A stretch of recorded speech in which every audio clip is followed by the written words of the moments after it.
and welcome to another episode of the Kat Mak Talk Show. I'm Kat Mak, and this is part of the Empower Her author series. And I have Ashlee Haugen-Lewis with me today, and we've been talking behind the scenes about life and about how stuff happens and about how we go through things. However, you want to know a little bit more about Ashlee. I'm not going to be doing the talking because, as you can tell, my voice is shot because I've been talking like there's no tomorrow, which means I think I need to do some clearing after this podcast. Ashlee, thank you so much for joining me. I will actually say that you are a survivor of many things. Congratulations on being a best-selling author. You're a wellness entrepreneur. You're the founder of Align, Heal, Rise, which I'd love you to talk about in just a second. However, before we do that, I will mention that you've gone through brain surgery. You're a mum of two, single mum of two, doing whatever it takes to better your health, wellness, and being for you and your children and your futures. I'm not going to just say one because it's a collective. And you're also a cancer survivor, breast cancer survivor.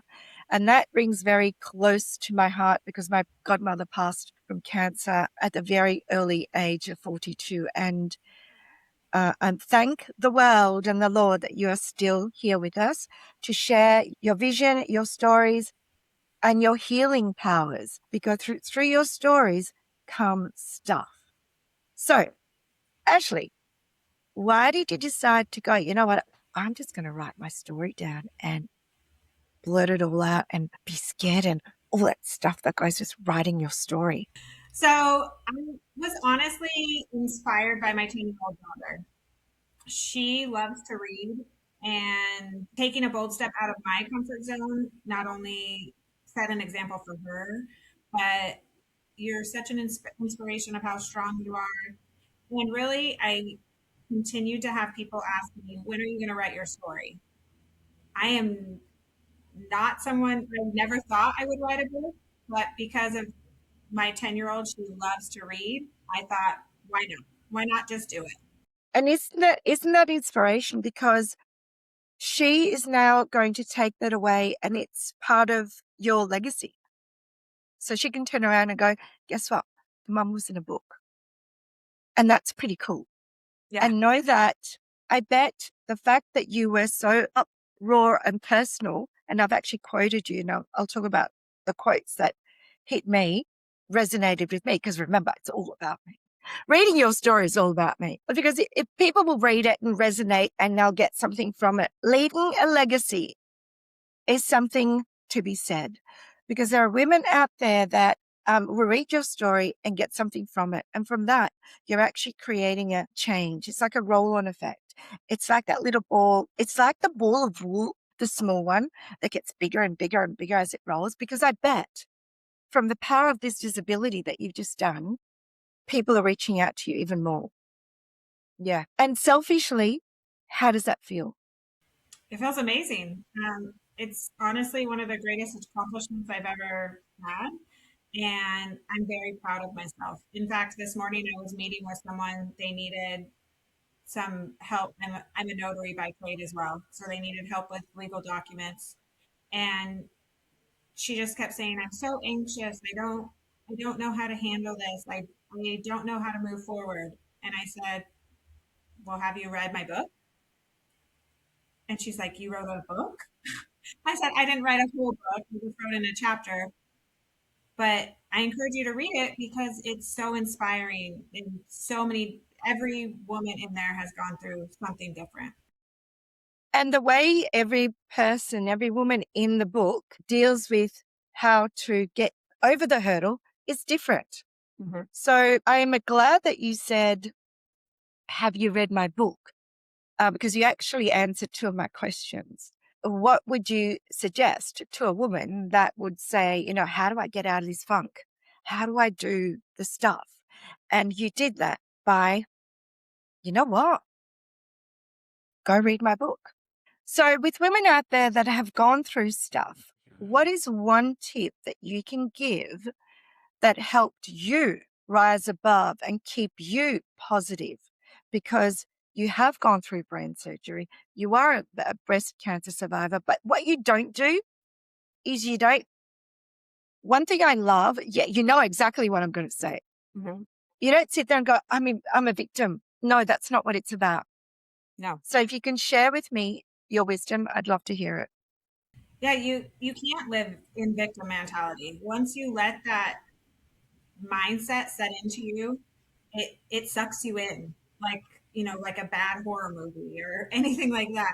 You have to have a purpose every single day. Whether that purpose be today I'm gonna walk around the block or today I'm gonna feed my dog. Find a purpose daily that is bigger than you. Yeah. And you know what? I'm actually, funnily enough that you said that, because my favorite quote from your chapter was, healing is not a quick fix. Daily commitment. This is what I loved because it resonated with me.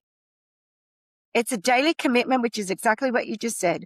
Forgive the past versions of yourself who were doing the best that they could. Yeah, because as you look back on life, you're not the same person. I am not the same person that got divorced from a domestic violence relationship 12 years ago. I'm not that person.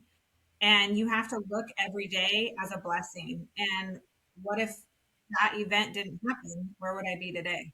And funnily enough, in a year's time or in 6 months' time, you could be writing a next chapter in your book, because time changes. Mm-hmm. Time changes you. And I'm glad you said that, forgive the past version of yourself who were doing the best they could. And, if there are women out there feeling, you know what, I'm in victim mode, do the good old Mel Robbins thing, 5, 4, 3, 2, 1, and just go, even if you feel like crap. Because sometimes I want to get up. Aren't there days, Ashlee, where you just go, man, I just don't want to do it today? No. And it's crazy that you reference Mel Robbins because literally when I was going, I was terrified having to go in to do brain surgery. I had a 6-month-old daughter. I read her book and I was like, how am I going to get through this? 5 seconds at a time. Like you said, 5, 4, 3, 2, 1. And that's exactly what I did this morning when I'm like, okay, my throat's not great. Take a deep breath, 5, 4, 3, 2, 1, and go. And the fact that you're mindful to go, you know what, maybe he needs throat lozenge. And I'm like, man, I do. I'm just going to go downstairs, pause the podcast and go, we're all human. I'm just going to grab a throat lozenge. And I feel a lot better. Yeah. And now we're in momentum, which feels good. So my next question to you is, which you kind of said it, answered me before, was what's one of your biggest achievements thus far? I would say, like I said, being a bestseller and author, but also being that legacy, that example for my kids. I have a 10-year-old daughter and a 14-year-old boy, and sometimes it's not amazing, but always being that light into their lives, saying it's just a little snippet of life. Take it for what it is and move on. Absolutely. You're the founder of Align Heal Rise. Do you want to talk to me a little bit about that? Because that obviously is part of your journey through your illnesses that you've now overcome. And if you can share with me how and what, who, what, when, where, how, by which, that'd be great. So 10 years ago, I became an entrepreneur. And that was basically what saved me from my domestic violence relationship. At that point in time, it was more selfish, trying to find my confidence from within. So I did everything from go live. I had a mobile boutique, and then quickly that transformed into not only building my confidence, but building other women's confidence. And so now, 10 years later, I'm a health coach. I help women discover what their health goals are and hold their hands all along the way. Developing simple solutions on a daily basis that not only help you lose weight, but gain weight and, like you said, with perimenopause symptoms and things like that. Brain fog. Yeah, that's so true. And it's really interesting that you bring back to your core values, which is daily commitment. And healing is not a quick fix. Because it's a journey, isn't it? It is. And the journey changes, and we forget that because we think, well, that worked yesterday. Why isn't it working today? Right. You have to listen to your body. And I found that out at a very young age. I suffered with epilepsy probably for 20 years. And I was so tired of taking the medication that the doctors would prescribe me. I hated going to the doctor and being told, we're not sure, we don't know. That's not related to that. So I just really started listening to my body, journaling every single day, and saying, why isn't that working today? What did I do differently today than I did yesterday to make that not work? So on that note, if you were looking at your 20-year-old self, which wasn't that long ago, what would you say to her?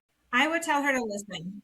Listen to your heart, listen to your body, and listen to that little voice that says, this may not be right, or go for this.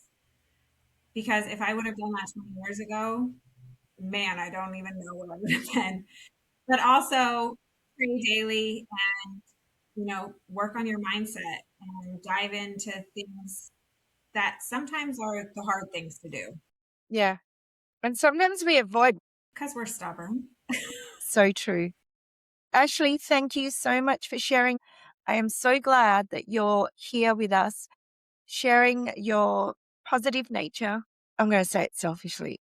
God, it makes me feel good because there are a lot of people out there that they think that they're sharing their stuff with their children, but they're not. And the children are sitting there on their iPads, on their stuff. And instead of you involving your children to know exactly what mommy or daddy are doing, because we're in the online space, offline or online, irrespective, you're running multiple businesses because that's what you're doing. It's really important to involve them.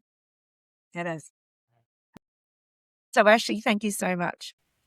Thank you for having me. It's been an honor, and I'm getting to know you. I know, because we were talking about wouldn't it be good to be 10-year-old again? What would I be doing if I was 10? Probably just running around the streets. I would not be worried about, bills and things. Isn't that the best? It I'd be is. Tom Sawyer. I'd be Tom Sawyer at the edge of a lake. I don't even live near a lake. I'm like in the middle of the city. I'd be like Tom Sawyer with a fishing thing and going. Yes. Exploring all the things. Yeah. So appreciate you. Thank you, Ashlee. Thank you. Bye for now. Bye.